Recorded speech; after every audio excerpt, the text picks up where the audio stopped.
अस्सलाम वालेकुम dear students, welcome to Master Infotainment. आज मैंने प्रमोशन पॉलिसी के हवाले से एक वीडियो जो है वो अपलोड की थी। उसके ऊपर मुझे बहुत सारे कमेंट्स मिले हैं, स्टूडेंट्स ने मुझसे बहुत सारे सवाल पूछे हैं और फ़र्दन हर बच्चे का सवाल का जवाब देना जो है वो मेरे लिए बहुत मुश्किल हो रहा था। तो मैंने सोचा कि मैं 2-3 वीडियोज़ में आप लोगों के सवालों के जवाब जो हैं वो कंप्लीट कर दूँ। ये वीडियो जो है ये सप्ली वाले स्टूडेंट्स के लिए मैंने स्पेशली बनाई है। वो परेशान हो रहे हैं कि हमारे किस तरह से सप्ली वाले कौन कौन से बच्चे जो हैं वो प्रमोट होंगे और कौन से नहीं हो सकेंगे। सो वीडियो को एंड तक देखिएगा। सप्ली वाले तमाम स्टूडेंट्स के बच्चों के तमाम सवालों के जवाब जो हैं वो आपको इस वीडियो में इंशाल्लाह ताला मैं दूंगी। अगर आप हमारे चैनल पे नए हैं तो काइंडली सब्सक्राइब कर लें हमारे चैनल को, लाइक कीजिएगा, वीडियो को कमेंट कीजिएगा और शेयर कीजिएगा अपने दोस्तों के साथ। सबसे पहले एक बात स्टूडेंट्स जरा क्लियर कर लें अपने माइंड में।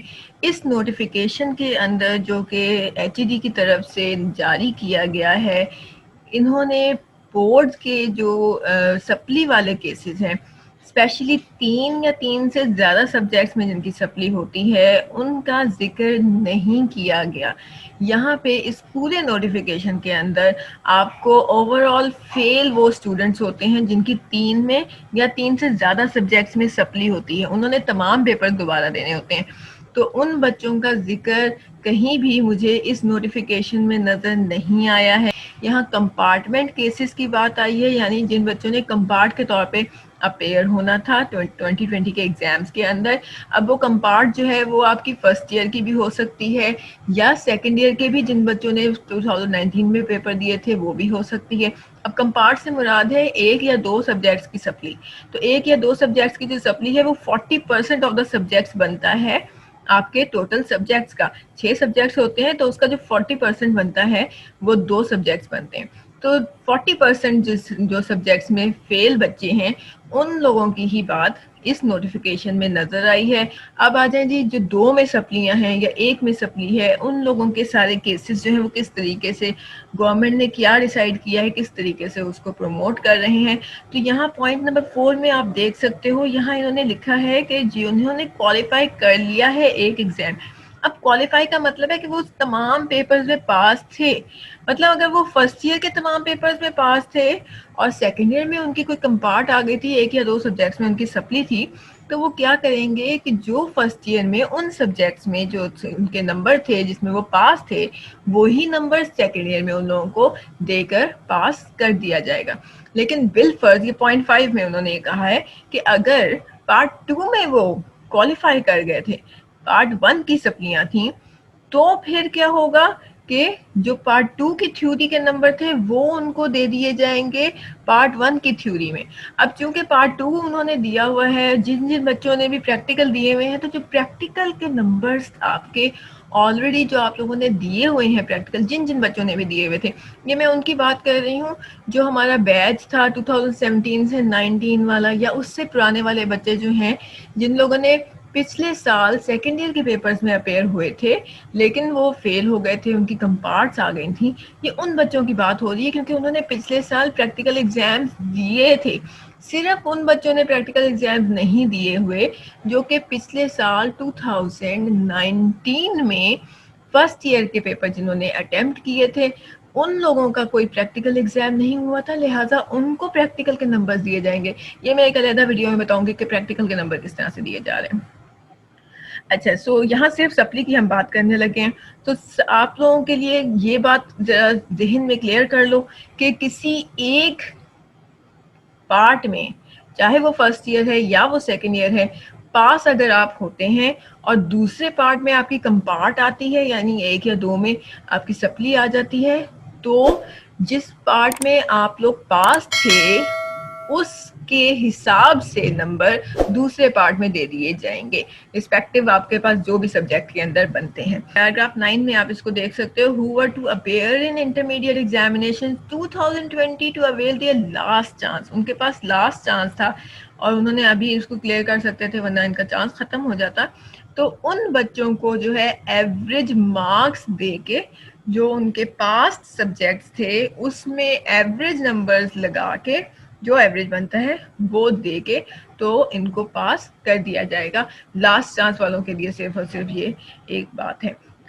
द कैंडिडेट्स जिनके फेल हैं 40% तक सब्जेक्ट्स पार्ट 1 में और वो अपेयर होना चाह रहे थे 2020 पार्ट 2 के एग्जाम देने के लिए, मतलब जो हमारे वो बच्चे जो कि पिछले साल जिन्होंने फर्स्ट ईयर के पेपर दिए थे और इस साल 2020 में उन्होंने सेकेंड ईयर के पेपर देने थे, उनको एवरेज मार्क्स दे दिए जाएंगे पासिंग सब्जेक्ट्स में से। एवरेज कैसे निकालते हैं? जो आपके पास वाले सब्जेक्ट्स हैं उन सबको जमा करो और जितने सब्जेक्ट्स हैं उन पे डिवाइड कर दें। मतलब अगर 4 सब्जेक्ट्स में आप पास थे और 2 में सप्ली थी तो चारों को जमा करो और 4 पे डिवाइड कर दो, तो जो नंबर निकलेंगे ना that will be the average marks. आपके 5 सब्जेक्ट्स में आप पास थे, सिर्फ एक सब्जेक्ट की आपकी सप्ली थी, कंपार्ट आई हुई थी, जिसके लिए आप लोगों ने 2020 में अपेयर होना था। तो जो 5 सब्जेक्ट्स में आप पास थे उन पांचों के पांचों सब्जेक्ट्स को जमा करो और 5 पे डिवाइड कर दो। सो इस तरीके से जो एवरेज नंबर निकलेंगे वो एवरेज नंबर जो है वो आपको दे दिए जाएंगे फेल सब्जेक्ट के अंदर। तो जो भी एवरेज निकलेगा वो फेल्ड में आ जाएगा और इसी तरीके से वो डबल होके पार्ट 2 में आ जाएंगे नंबर। सो हमारे पास ये पॉलिसी में इतनी सी एक बेसिक सी बात समझ लें, एग्जाम देना चाहिए, दिया हुआ हो, चाहे वो पार्ट 1 में दिया हो चाहे वो पार्ट 2 में दिया हो, एक सब्जेक्ट जो है वो अटेम्प्ट हुआ होना चाहिए। उसकी बेसिस पे इन्होंने प्रिडिक्ट करना है कि आपके ये 2020 में अगर आप एग्जाम देते तो आप कितने नंबर ले सकते थे, ये एक प्रिडिक्शन है। तो वो डेफिनेटली आपने पहले एग्जाम दिया होगा तो ही उसके लिहाज से वो प्रिडिक्शन दे सकेंगे ना, अदरवाइज तो प्रिडिक्शन नहीं आ सकेगी। सो इस चीज़ को ज़रा जहन में रखें। तो इंटर में अगर दिया हुआ है और पास हुए हुए हो तो वो पास वाले ही नंबर जिस भी पार्ट में आप हुए हैं, चाहे पार्ट 1 में हुए हैं या पार्ट 2 में हुए हैं, रिस्पेक्टिव वही नंबर जो है वो फेल वाले पार्ट के अंदर आपके उस सब्जेक्ट के लगा देंगे।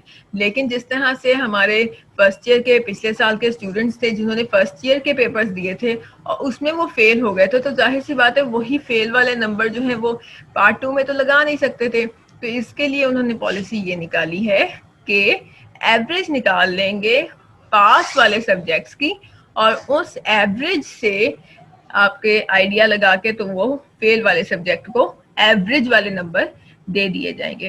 कैंडिडेट्स जो कि अपेयर हो रहे हैं for various subjects of intermediate part 1 and part 2 as compartment case, मैं ये रिपीट कर दूं, यहाँ कंपार्टमेंट केस की बात आ रही है।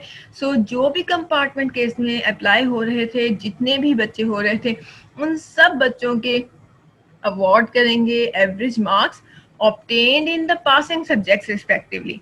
तो जितने भी आपके एवरेज मार्क्स बनेंगे पासिंग सब्जेक्ट्स के, उन बच्चों को वही अलॉट किए जाएंगे। मुझसे एक बच्चे ने सवाल किया था कि जी उनकी केमिस्ट्री में सप्ली थी फर्स्ट ईयर में और सेकेंड ईयर में भी उनकी केमिस्ट्री में सप्ली आ गई थी, तो दोनों ईयर्स में सप्ली थी और इस साल उन्होंने क्लियर करनी थी अपनी सप्ली, तो उनका क्या बनेगा? तो उनके लिए भी यही है कि भाई आपके जो केमिस्ट्री में, चूंकि दोनों सालों में सप्ली थी, किसी एक साल में पास नहीं हुए थे, लिहाजा दूसरे साल में पास वाले नंबर तो लग नहीं सकते।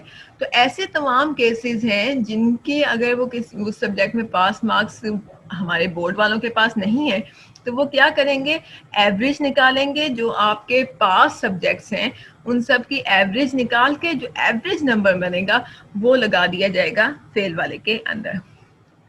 होपफुली आप लोगों को समझ आ गई होगी कि सप्ली के जितने भी केसेस थे मैंने उन तमाम केसेस को यहाँ पे डिस्कस कर लिया है। स्टिल अगर आप लोगों का कोई सवाल है तो आप लोग कमेंट बॉक्स में पूछ सकते हैं।